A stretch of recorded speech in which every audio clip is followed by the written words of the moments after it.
What's going on YouTube? It's your favorite rogue player, at least I'm hoping to be your favorite rogue player. Back at it again with another deck profile, and today what do we have? We have some snakes. Ogdoadic. I took this deck to a winner box event. I got the box. It wasn't what I wanted, but you know, we don't control our pulls, that's fine. But yeah, Rare Collection 2, bit of a stinker. We have this deck profile here because I have this bad habit of building decks on Dueling Book and never actually playing them in real life. But I want to go ahead and change that. So I actually went ahead and tried my best to build this deck up as much as possible and then actually play it, and it actually performed pretty well. I actually liked it. There are a few changes I like to make, sure, but yeah, it's pretty good. With that being said, let's just jump right into the deck profile and then into some, test hands or some replays or what do you want to call it? Some lines, I guess you could call it. You get what I'm saying. You get what I'm saying. For our Ogdoadics, we play 3 copies of Nunu, 3 copies of Naya, 1 Nefer, 1 Ogdoabyss, and 1 Curse. So with this lineup, we have Nunu. I know for a fact there's a lot of persons who don't know what Ogdoadic does. This deck had like one very short reign of being meta adjacent back in a like Drytran format, Anju, but other from that, I don't think anybody knows what it does. So what does that do exactly? So Nunu can summon itself from the graveyard if you control no monsters or Ogdoadics, locks you into reptiles while face up, and then you can discard it to dump a dark reptile. Naya can discard itself to dump a light reptile, and also if it's summoned, it can Ogdo trap. If a monster is sent from the hand or deck or graveyard, you can go ahead and summon Nepharabyss, but it will lock you into reptiles. Also, while on field, she can go ahead and reborn a monster from your graveyard. Ogdoabyss can tribute 3 monsters, summon itself, and then once on the field, quick effect, it can send all monsters to the graveyard who weren't from the graveyard. And Curse can tribute a monster from the field to summon itself and a Ogdoadic level 4 or lower. As a pretty standard package, we're not playing any heavier into the Ogdoadic package because it can brick, and also it's not worth it because King and Queen don't do much, and Alarit gives too much advantage to your opponent, which I don't really like. The effect is good, but the pros do not outweigh the cons, sadly. For our free range reptiles, we play 1 Quato and 1 copy of Nightshroud Serpent. They both special summon themselves, and Quato is also a tuner that can go ahead and make synchro plays. For our evil package, something very unconventional that even in the evil in the Ogdoadic community, which is like 5 of us, we can go ahead and make some crazy boards. But I don't see anybody but me playing this card, which is 3 copies of Najasho. You can go ahead and tribute it to once it's tributed. Well, if it's tributed, you can go ahead and summon an evil Sar from your deck, right? Not once per turn, which does come up.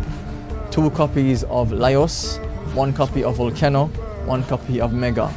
Laios can set an evil trap from the deck to the field, and also can dump a fire reptile or a fire dinosaur, and then modulate levels and types, which is really good. Volcano is if you have to use this early, but you still want to make like a Dolka, you can use this effect again later in the turn to bring out this, to bring back this, and then overlay, right? And Mega is here for good vibes.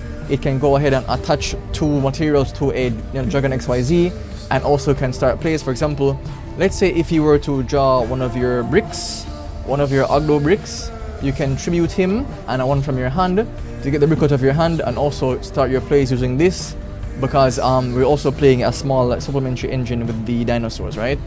That I'll show right now, which would be 1 copy of Archosaur, 1 copy of Misk.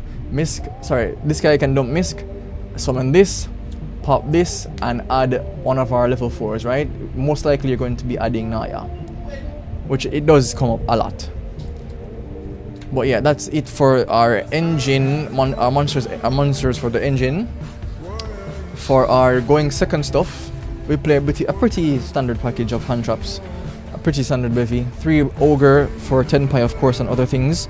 3 Ash because she's so generic. 3 Veiler, right? Of course. You could change this into Imperm, but again, I play hand traps because on the opponent's turn, it does synergize with Nefer. Because you can activate the hand trap and then summon back your Nefer for follow-up plays for next turn, right? And when you're going second, being locked into reptiles doesn't really hurt as much. Also for going second, we do play as our only board breaker, Book of Eclipse, because this deck can actually play through a lot. Only things that we care about are things that outright stop us from playing the game, you know, your Vanity's Rulers, your Windows, your stuff like that basically. Christia, I don't know who's playing Christia, but you know what I mean. Any monster that stops us from playing the game, we just can out this Book of Eclipse, and then we can now use Ogdoadic Beast to send them to the graveyard and not have to worry about them, you know. Really good right there.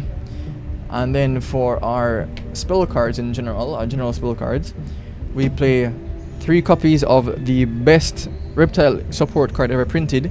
This card is probably gatekeeping us from getting good reptiles, and that would be 3 Snake Rain. Konami, please. Konami, please give it a rarity bump in Battle of Legends. I need a secret Snake Rain. You guys didn't put it in Rarity Collection 2. I don't know why, but whatever.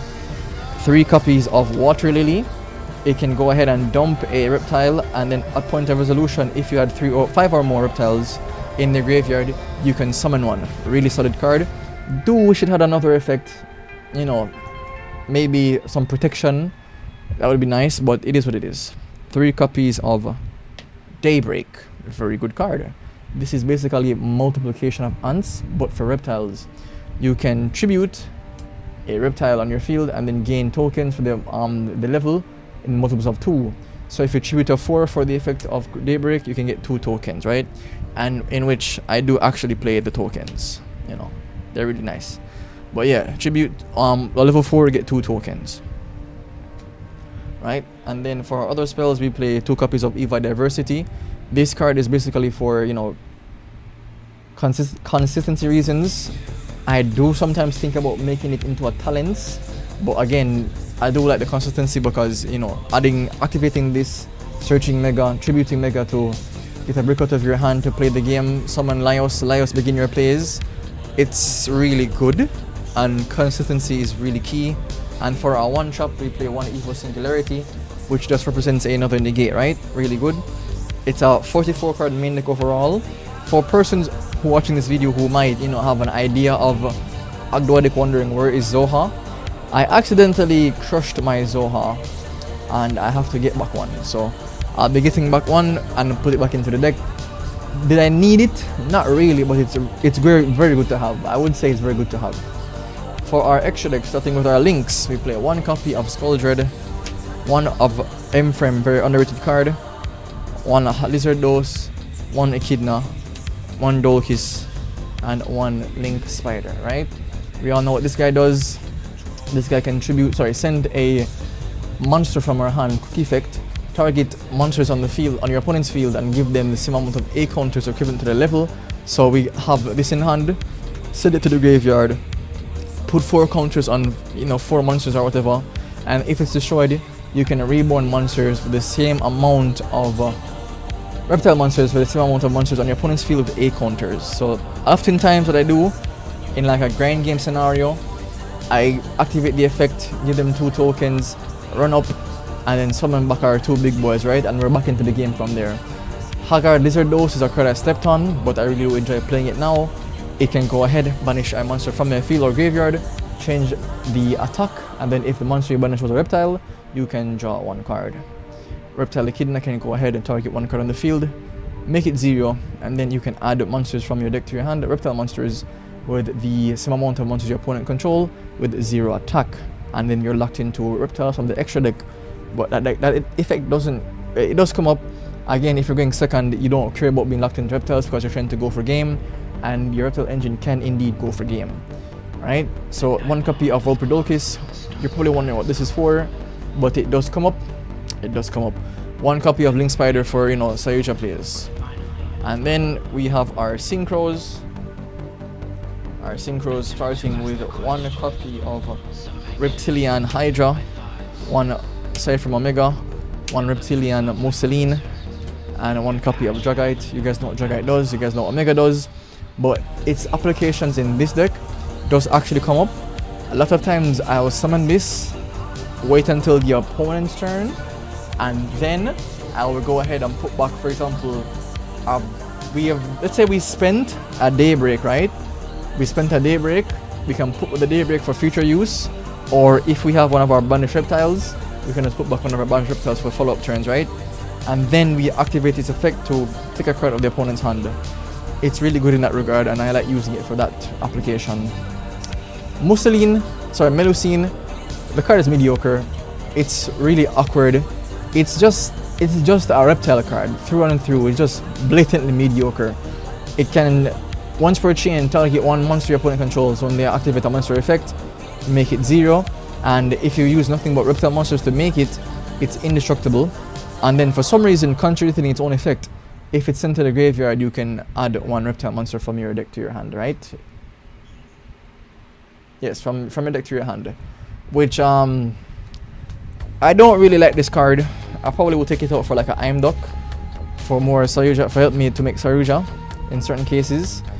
I wish this card was like, what's it called? Disappear Quattle, where it just makes every monster on the opponent's field currently 0. And then this could come in and just, go crazy, because this can destroy 0 attacks, monsters with 0 attack, and then draw the equivalent amount of cards. I really wish Melusine was more synergistic with her own, cards. Or at least faster, I guess you could say. For our XYZ monsters, we play 1 copy of Kuft, King of the Feral Imps, 1 copy of Lars, 1 copy of Dolka, 1 Zeus of course XYZ deck, and 1 copy of this very powerful card, Varados, the bringer of the end times.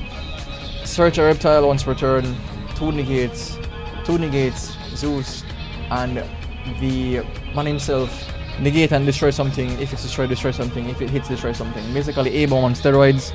Very strong card, and I love it because it does have application with the M frame, right?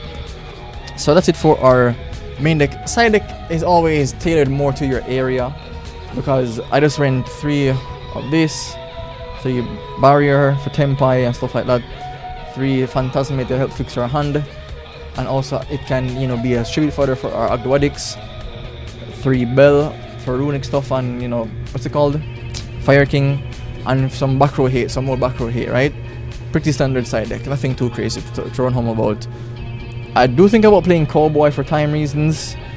None of my games really went into time, so yeah, but I do think Cowboy can come for time reasons. So you're probably wondering, you're probably thinking about a lot of stuff. So why play Saryuja? How you make Saryuja? Why make Dolkis? What does Dolkis do for your deck? Well, I'm confused, right? So first turn, going second, and stuff like that. I don't want this video to be too long, but if you guys are indeed interested in seeing how this deck functions, maybe you can guys leave me some comments, like the video, subscribe, so I can go ahead and know you guys actually want to enjoy this content, and I can go ahead and make like a test hand or a combo line, right? With that being said, thanks for making it the Rogue Zone. Please keep safe and see you next time.